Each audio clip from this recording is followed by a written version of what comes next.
Jusque-là, tu n'as pas dit Amen, que Dieu nous bénisse abondamment. Amen. Je dis merci à Dieu Nasema asante kwa Mungu parce qu'il permet que je sois là à la fin de l'année ici à la Mevas industrielle. kwani anaruhusu nikuwe hapa kumevasa industriel kabla mwisho ya mwaka. Comme je vous ai toujours dit, Kama vile naniambiaka zaidi, lorsque je vais terminer mes interventions, wakati taisha kazi yangu, je ne dis jamais que c'est ma dernière intervention. sisemake kama wakusema njoo yangu ya mwisho. Je dis toujours que je reviendrai pour continuer là où j'ai arrêté. Nasemaka zaidi nitarudia njoo kuendelea fashion ndichimamia. Il y a quelqu'un qui m'a posé la question. Kuko mtu mmoja aliniswali, Mais apparemment, toi, tu deviens l'allié de la Mevas industrielle. mwingine ananiambia wewe unakuwa mwenye kuambatana sana na mevasa D'ailleurs, c'est industriel. hier qu'il est venu me visiter à la maison. Na ni pale alikuwa kunitembelea kwa nyumba. Je lui ai dit, si tu veux qu'on t'invite là-bas, tu dois prier. Namwambia kama unapenda bakualike kule unapasha kuomba. C'est ma main, il y a bien. Amen. Il doit faire quoi? Prier. Même moi, j'ai gêné pour qu'on m'invite ici. Na mimi nilianzofunga chakula njuba nyalike hapa. Je l'avais dit autrefois. Nilimwambia siku J'ai iliyopita. prié à Dieu. Nilianza kuomba Mungu. Pourquoi mon grand ne m'appelle pas? Juu ya nini mkubwa yangu ashinite? Il doit m'appeler. Anapasha Et kuniita. Dieu a exaucé ma prière. Na Mungu alijibia maombi Et yangu. là, j'ai trop d'appels d'ici. Napata maaliko mengi ya hapa. Mkubwa, je vous dis merci. Asante sana mkubwa. Merci pour l'excellence. Asante njuu ya kunyeshimishwa. Merci pour tout ce que vous faites en ma faveur. Asante kwa yote mnafanya kwa sehemu yangu. Ensemble avec maman. Pamoja na mama. Il y a des gens qui m'invitent Kuko batu beko na nyalika parce qu'ils ont vu mes vidéos d'ici. kwani baliona ma movie yangu ya panafasi hapa. Et le bailleur sur la parcelle qui loue la Mevas Loano. Pango ile mevasi ya kulwano yuko naripia. Je pense à l'instant déjà les bailleurs me suivent en direct. Hapa niko nasema mwenye mpango yuko nanifuata. Vraiment, je suis très reconnaissant. Niko na utambulifu zaidi. Je bénis Dieu pour votre existence. Nabariki Mungu njoo kuishi kwenu. Et j'ai toujours dit à Dieu qu'il vous garde pour moi. Nasemaka zaidi Mungu amichunge juu yangu. Parce que j'ai beaucoup de portes que je dois franchir au travers de vous. Kwani kuko milango mengi napasha kupitia Est-ce qu'on peut acclamer pour Papa Roland? Tunaweza kushangilia njoo ya Baba Roland. Merci à toute l'église. Asante kwa kanisa mzima. Que Dieu vous bénisse. Mungu amibariki. Vous nous recevez très bien ici. Muko natupokea vizuri sana hapa. Et aujourd'hui, je suis surpris par l'accueil. Leo na furahi njuu ya namna yenu kumpokea. Que Dieu bénisse le service d'accueil. Mungu abariki benye kutupokea. Et également la présentation, ça me fait du bien. Na namna yenyewe ya kutuonyesha inatufurahisha. Je me suis senti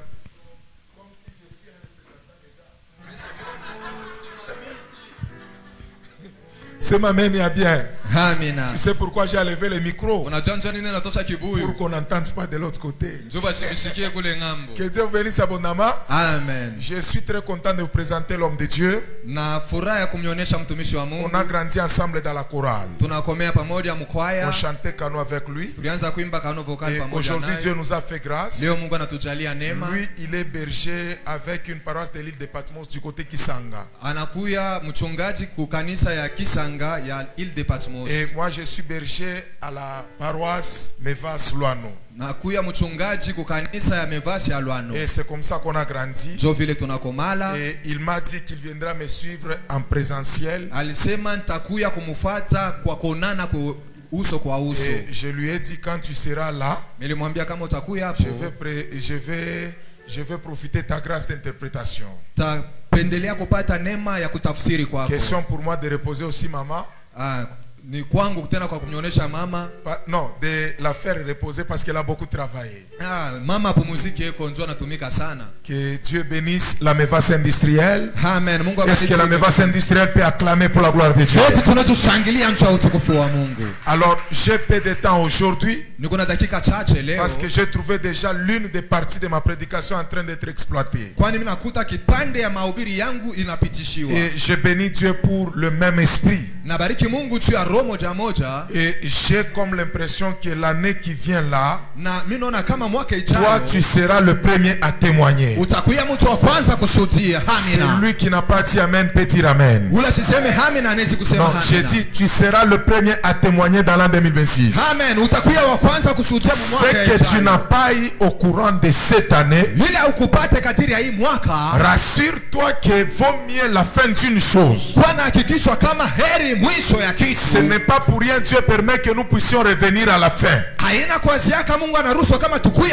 il y a quelque chose qu'on a laissé, que nous devons l'achever pour que toi tu vives la gloire de Dieu. Et c'est ma mission cette semaine pour toi. Ce que tu as raté janvier jusqu'au mois de décembre, il y a un autre janvier qui vient. Et ce janvier là te donnera ce que l'autre janvier ne t'a pas donné. Que Dieu vous bénisse abondamment. Alors nous sommes en frappé et l'on vous ouvrira. Nous sommes dans la troisième dimension de la prière. Parce que lorsque Jésus enseignait la prière, il a commencé d'abord par notre Père. Là c'est dans Matthieu chapitre 6. Et après notre Père qui est au ciel, on entre dans Matthieu chapitre 7. Et c'est la continuité de la prière que Jésus a enseignée. Et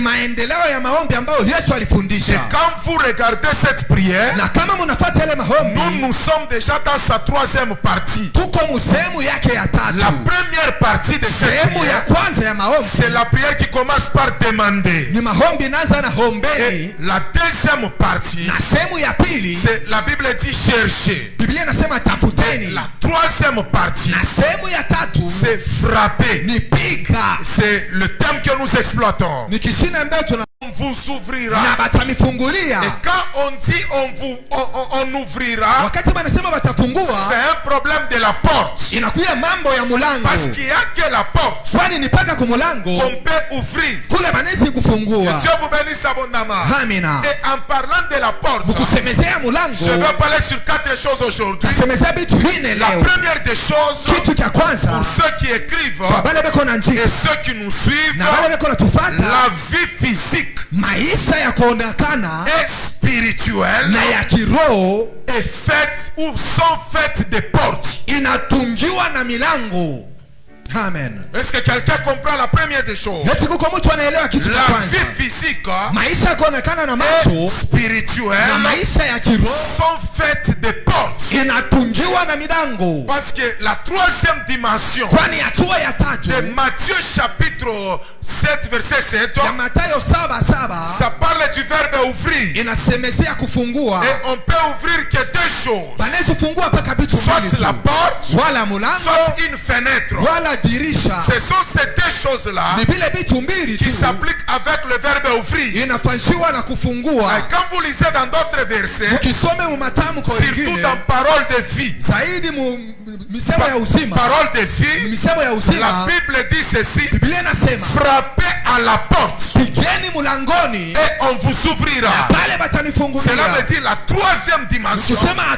C'est une dimension qui est liée à la porte. Que Dieu vous bénisse abondamment.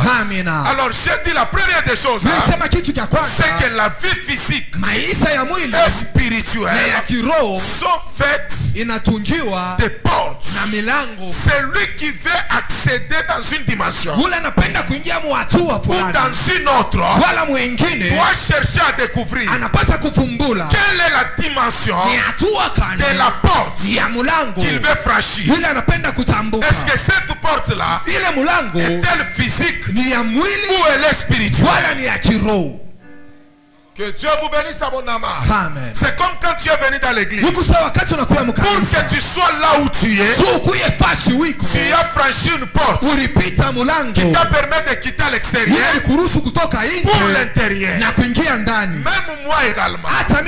Pour que je sois ici, il y a une porte qui m'a permis d'être ici. Mais quand vous voyez Jacob, ça c'est une porte physique. Mais quand vous voyez Jacob arrive quelque part. Il passe nuit là-bas. Et il dit cet endroit, c'est une porte des cieux. Mais quand vous regardez avec les yeux physiques, vous ne verrez pas cette porte. Cela veut dire, là où il était arrivé, il y avait une porte spirituelle. Parce que lui-même dit ceci: les anges descendaient, les anges montaient plutôt, et ils descendaient. Oh, les anges sont spirituels. Mais il dit il y a une porte des cieux. Il parlait de la porte spirituelle. La vie d'une personne est faite de portes qui sont physiques, qui sont spirituelles, dont tu es appelé à frapper pour que tu entres. Mais moi je dis à quelqu'un, quelle que soit la catégorie de ta porte qui est devant toi, toi tu entreras. Non, quelqu'un n'a pas dit amen. Moi je dis quelle que soit la catégorie de la porte qui est devant toi, qu'elle soit physique ou spirituelle, toi tu entreras. Et toutes les prières que tu feras pendant ce marathon seront pour toi la frappe pour que ces portes-là s'ouvrent pour ta vie. Est-ce que quelqu'un peut me donner un bon amen? Est-ce que tu peux donner un bon amen? La deuxième des choses, le centre de la Bible, le centre de la Bible, c'est l'amour et le salut. Virgule. La deuxième des choses, après l'amour et le salut, c'est l'enseignement sur les portes. Je suis dans Jean chapitre 3, verset 16. J'ai dit le centre de la Bible, c'est le salut, c'est l'amour. Après le salut, après l'amour, l'enseignement qui s'ajoute derrière ces deux choses-là, c'est l'enseignement sur les portes. C'est ma main, il y a bien.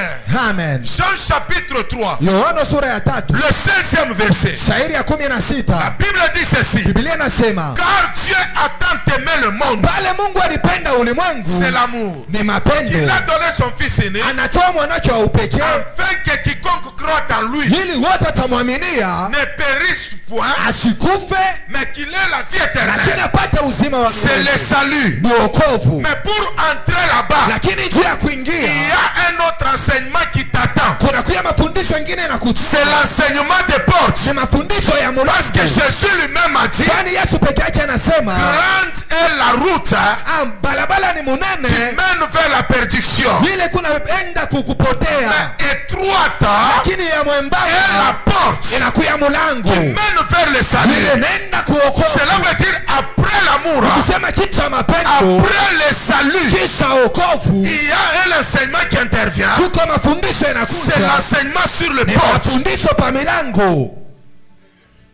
Est-ce que quelqu'un comprend ça que j'ai dit? Amen. La troisième des choses, je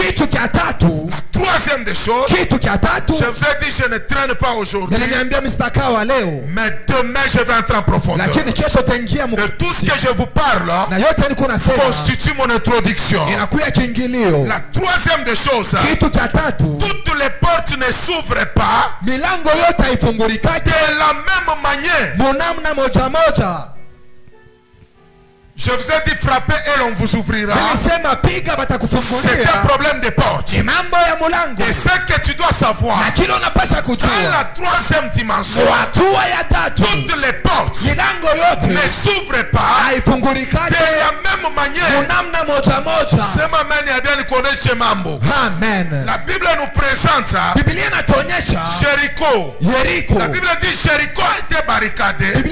Jéricho était fermé. Mais il y avait un peuple qui voulait accéder à Jéricho. L'objectif de ce peuple-là, c'est de se trouver une porte.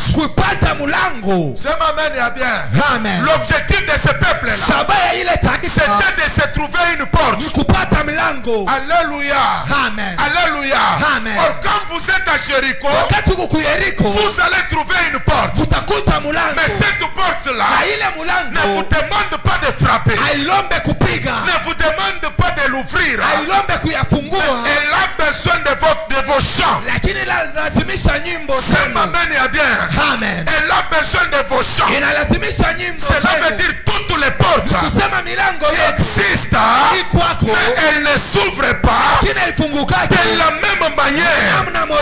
Je vous donne un exemple. Matthieu 7:7 nous dit frapper et l'on vous ouvrira. Mais quand vous êtes avec Pierre, lui Pierre s'il arrive sur Matthieu 7:7, là où les autres vont frapper, Pierre ne va pas frapper. Pourquoi il ne va pas frapper? Parce que Jésus l'avait dit, sur toi je bâtirai mon église. Je te donne la clé de la mort et du séjour des morts. Ce que tu lieras sur la terre sera lié. Donc quand tu es avec Pierre, là où Matthieu 7:7 dit qu'il faut frapper, mais Pierre a déjà la clé, introduira seulement la clé et la porte s'ouvrira. Je veux que tu dises à ton voisin, toutes les portes ne s'ouvrent pas de la même manière. Chonnez ce voisin dis à ton voisin, toutes les portes ne s'ouvrent pas de la même manière. C'est pourquoi on vous a dit la prière de Matthieu 7:7, c'est une prière de persévérance. Pourquoi la persévérance? Parce que la manière de s'ouvrir, elle se diffère. Et quand elle se diffère, le fait d'essayer avec différentes méthodes, ça s'appelle la persévérance. J'aimerais dire à quelqu'un, quelle que soit la manière dont la porte de ta vie peut s'ouvrir, je déclare que 2026, au premier mois, cette porte-là, quelle que soit sa manière, elle s'ouvrira au nom de Jésus. Auyasema mene misha onyesa. Minasema quelle que soit la manière dont cette porte-là peut s'ouvrir, notre Dieu est vivant. Comme on a sema mene minongesa. Le Dieu de cette église, il est vivant. Écoutez, il est arrivé quelque part. Il a trouvé un aveugle qui ne voit pas. La Bible dit quoi? Il prend de la boue, il le met sur ses yeux, il l'envoie, il dit va te laver au piscine de Siloé. Il a trouvé notre aveugle, il a touché sur ses yeux et l'aveugle a vu, il a recouvert la vue. Cela veut dire le même problème, mais avec différentes manières de la solution. Je sais à quelqu'un, quelle que soit la grandeur de ton problème, avant que ce marathon ne termine, il y a aussi multiples solutions pour que ton problème là puisse aussi avoir la solution. Est-ce qu'il y a quelqu'un qui me donne un bon amen? Est-ce qu'il y a quelqu'un qui me donne un amen? Sema mbele magharibi ya leo. Mie Rehoboth Nyembo. Quel que soit niveau ya mulango. Mie itafunguka. Façon on a déclaré mais on a ça comme mukeni mukanisa. Apparemment c'est comme si tu es visible. On a ça on a huko. Comme si tu n'es pas d'ici. Alors que sula yako inaonyesha que ni wa huko. Ta face me dit que tu es ici. Mie Rehoboth Nyembo. Mie Jeff. Quel que soit niveau ya mulango. Quel que soit niveau ya mulango. Quel que soit mfungurio yayo. Kwangu mie muima shiku. Ile mulango kuna funguka. Au nom de Jésus Christ. Est-ce que tu peux acclamer pour la gloire de Dieu? Quand vous êtes avec Pierre, Pierre lui n'a pas besoin de frapper. Parce que lui il a la clé. Amen et bien. Amen. Mais quand vous êtes avec Jésus, devant la tombe de Lazare, il y avait une porte là-bas. Jésus lui ne frappe pas. Mais Jésus déclare qu'il y a des portes qui demandent le chant. Il y a des portes qui demandent la clé. Il y a des portes qui demandent la déclaration. Il y a des portes qui demandent que vous soyez spirituel. Parce que lors de la mort de Jésus, la Bible dit on a pris les soldats, on les a placés à la porte de la tombe. Mais ces soldats-là ne savaient pas quand est-ce que Jésus était sorti. Pourquoi? Parce que le Jésus qui était sorti là, avant d'apparaître ses disciples, il n'était pas physique, mais il était spirituel. C'est pourquoi il était en train d'apparaître. Je dis à quelqu'un ce soir, ta porte là, je déclare 5 sortes d'ouverture. Après ce marathon, les chants que tu chanteras en ce lieu, ta porte s'ouvrira au nom de Jésus. Après ce marathon, la clé qu'on est en train de te donner, elle t'ouvrira ta porte au nom de Jésus. Est-ce que après ce marathon, toute déclaration que tu es en train de faire en ce lieu, elle t'ouvrira des portes. Après ce marathon, tu t'enverras un certain Pierre là où les autres frappent. Pierre te donnera la clé. Et il te dira, ne te bats plus. Moi je prends la charge de t'ouvrir avec ma clé. Je déclare dans le nom de Jésus, ta porte s'ouvre au nom de Jésus. Je dis ta porte s'ouvre au nom de Jésus. Au nom de Jésus Christ. La quatrième des choses, et je termine là-bas. Quatrième des choses, c'est m'amen et à bien. Amen. Est-ce qu'on est ici pour se m'amen et à bien? Amen. Est-ce qu'on est ici pour se m'amen et à bien? Amen. La quatrième des choses, le problème de frapper. Écrit, c'est la quatrième des choses. Les gens qui sont appelés à frapper, ils doivent avoir en eux ce qu'on appelle la force. Ce n'est pas n'importe qui est appelé à frapper. Parce que dans la vie, on a aussi les perclus des pieds. On a aussi les paralytiques. Quand j'ai un paralytique ici, je lui dis frappe. Il ne frappera pas parce qu'il est paralysé. Quand j'amène un perclus de pied ici, je lui dis frappe là-bas. Il ne saura pas se déplacer pour aller frapper. Les gens qui sont appelés à frapper, ces gens-là doivent avoir ce qu'on appelle la force. Or quand nous lisons,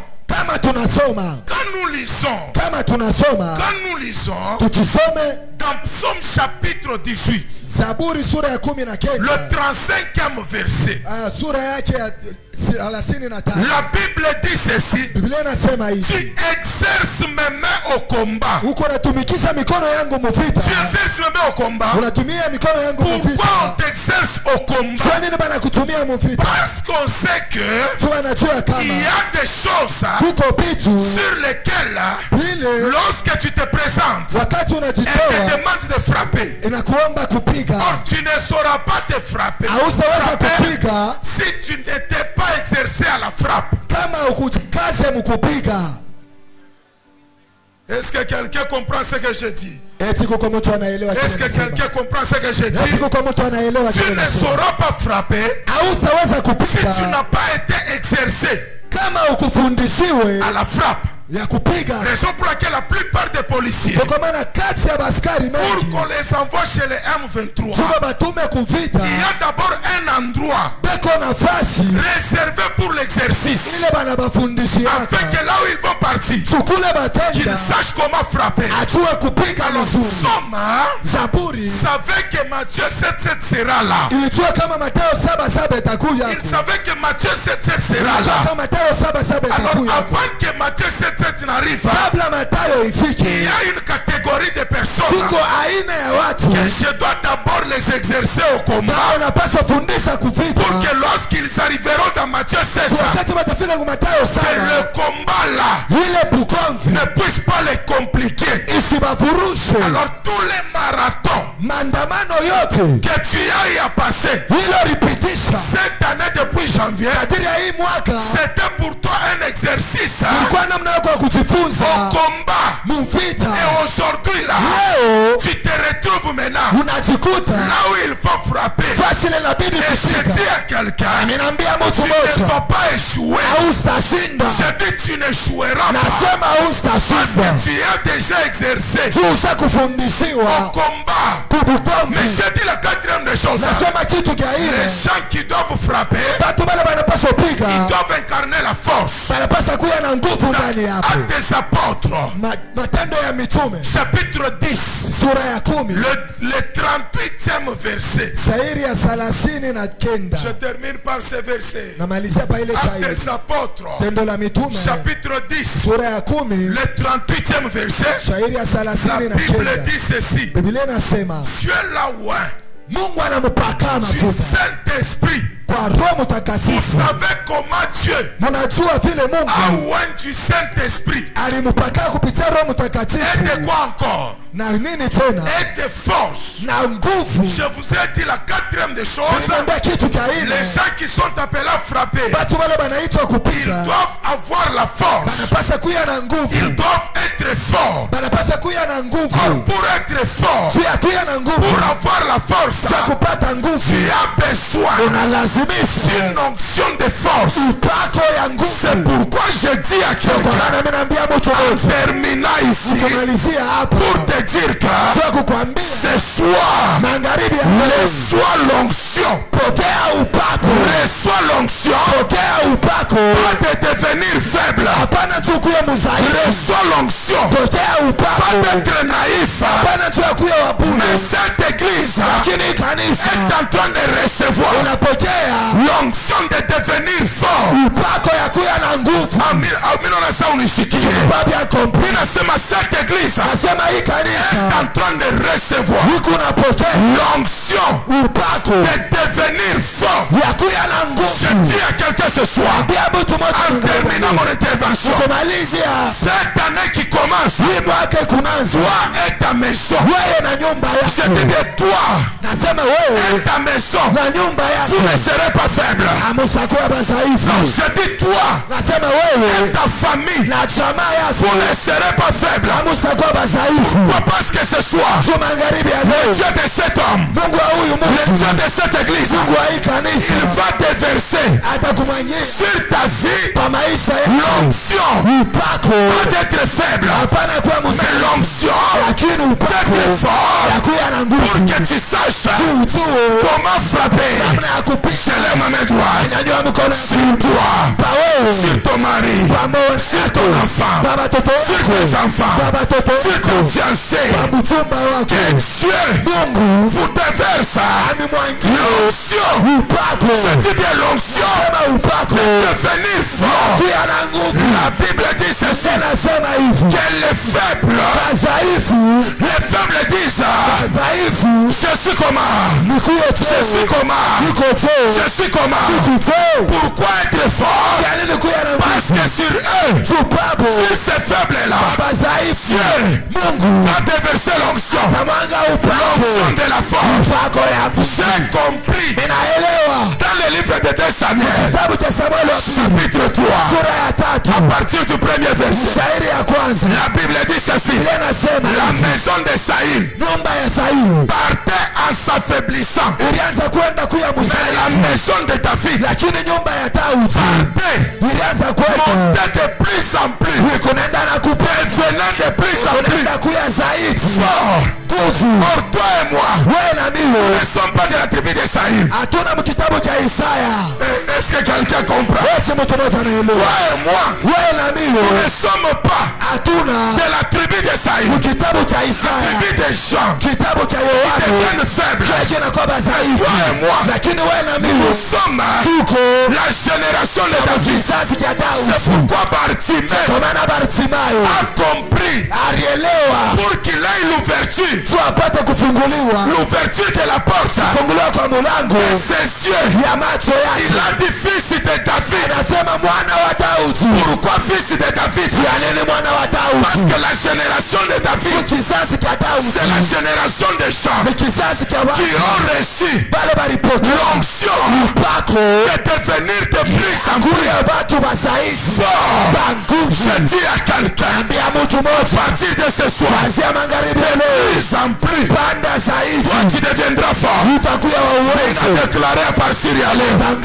Boule bukombi butakutafuta. Utebuina.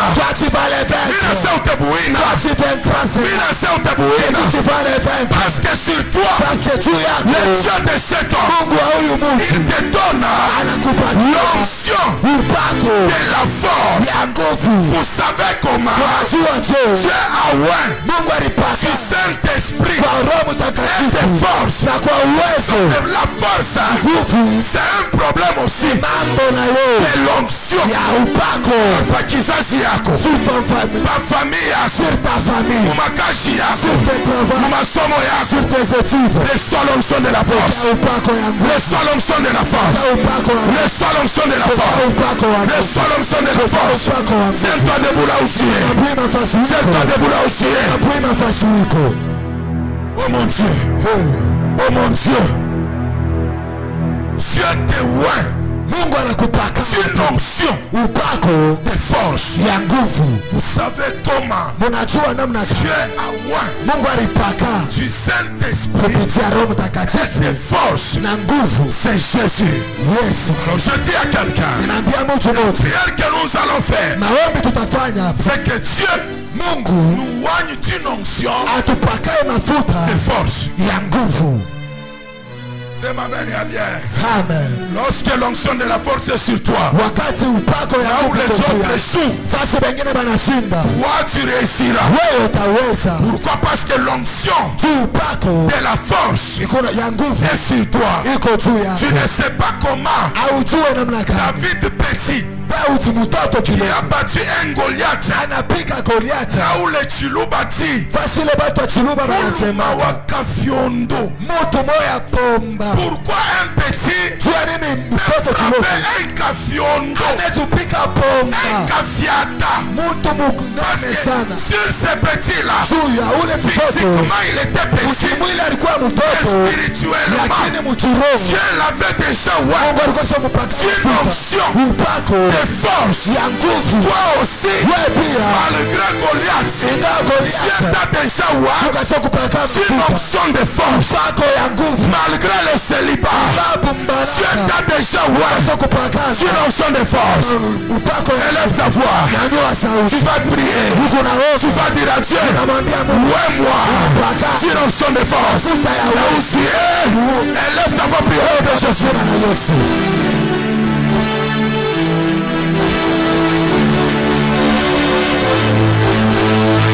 Est-ce que tu peux te concentrer? Est-ce que tu peux te concentrer?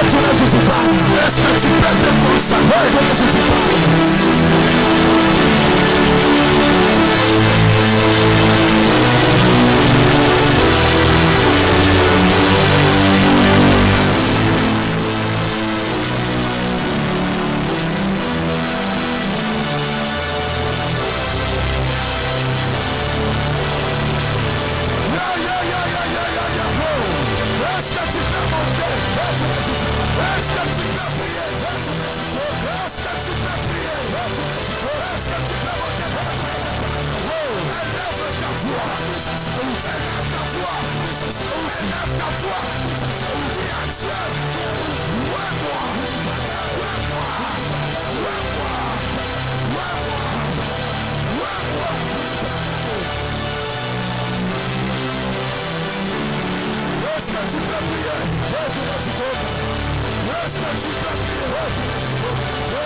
Écoutez, ça, écoutez, il prie bien.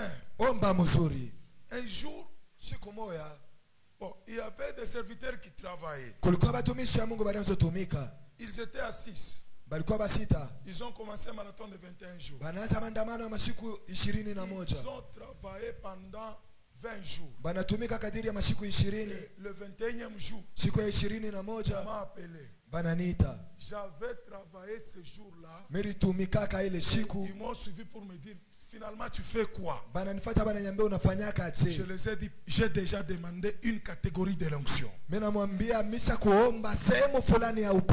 Il y a une catégorie de l'onction. Quand tu demandes ça et qu'elle descendait sur ta vie, Dieu te rendra différent des autres. Maintenant, ne prie pas comme quelqu'un qui s'est habitué à la prière, mais prie comme quelqu'un qui a besoin que 2026 les choses doivent changer. Et aujourd'hui je t'ai amené la première des choses, c'est que Dieu doit te oindre une onction de force. Est-ce que quelqu'un comprend? Est-ce que mtu wana comprendre? Est-ce que quelqu'un comprend? Sema Baba katika jina la Yesu. Baba katika jina la Yesu. Magharibi ya leo. Magharibi ya leo. Baka hivi minapika mikono. Baka hivi minapika mikono. Kutoka kwangu hapa. Kutoka kwangu hapa. Unijaze. Unijaze. Unijaze. Unijaze. Unijaze. Unijaze. Na upako ya nguvu. Na upako ya nguvu. Na upako ya nguvu. Na upako ya nguvu. Jésus, élève ta voix, prie sur ça. Sauti omba pa ile.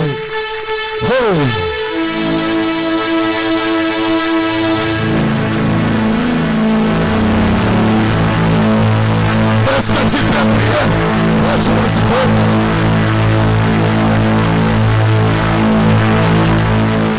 Est-ce que tu peux prier? Que Dieu te remplisse. Que Dieu te remplisse. Que Dieu te remplisse. Que Dieu te remplisse. Que Dieu te remplisse.